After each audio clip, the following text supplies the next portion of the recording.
Okay, so we're doing a GT bumper conversion over to the Cobra bumper. I'll show you guys what that looks like. This is the OEM GT. This is the new Cobra bumper. And when you get this in the mail, it does come a little folded, so you're gonna have to leave it out in the sun to make sure that all the wrinkles and warps get out. But it's nothing like the Duraflex bumpers, because those ones are absolute trash. I took off the light panel, so I have it right here.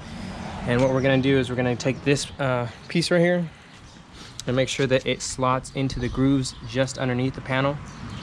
And then once that is connected, I will take these other parts that come with the bumper. This is what allows you to connect the bumper to the car. So you're pretty much gonna take this piece along with a rivet gun, and you're gonna rivet the piece onto the bumper, and it's going to go into these, I don't know if you guys can see it, these two holes right here, 1 and 2, and then you'll be able to screw it in. And if you want to be able to use the Cobra fog lights with the Cobra bumper, you need to order a set of those fog lights, because these are the GT fog lights, accessory lights, whatever you want to call them. And originally you would see these underneath through here, but of course this little rectangular shape is not a circle, so you are gonna have to order some Cobra accessory fog lights. They're about $100 to $70 for a pair, so it's not too expensive, and you can do all sorts of cool things with the temperature of the light. So without further ado, we're gonna do that. Oh, and also these are the rest of the parts that you're gonna need. Make sure you go to Harbor Freight or somewhere to get a rivet gun.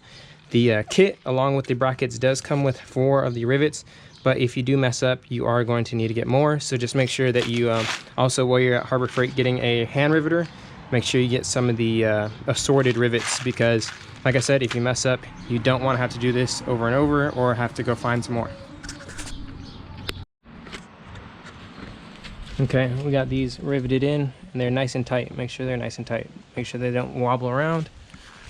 Those sides are good. And then also I recommend trying to put in the light header panel before you try to put it onto the bumper. If you try to have the light header panel on the bumper and try to put it on at the same time, it can be a little hard to get all these holes lined up that you need to put all the screws and nuts, bolts back in, and then line up the ends of the bumper right here. So next thing, we're gonna go ahead and put the bumper back on. Okay, the bumper is all done. It is a little loose right here because I need to finish putting in 2 screws. But if we look at it with the hood closed, it doesn't look too bad. It doesn't look bad at all.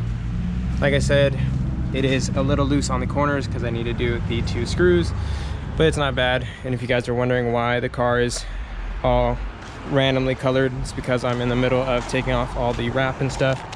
And then I need to put on some Bondo, because I am going to just paint this. It was kind of a headache to wrap, and obviously for my first time I wasn't expecting perfection, but I want it to be a little bit better than it came out, so I am going to go ahead and try to paint.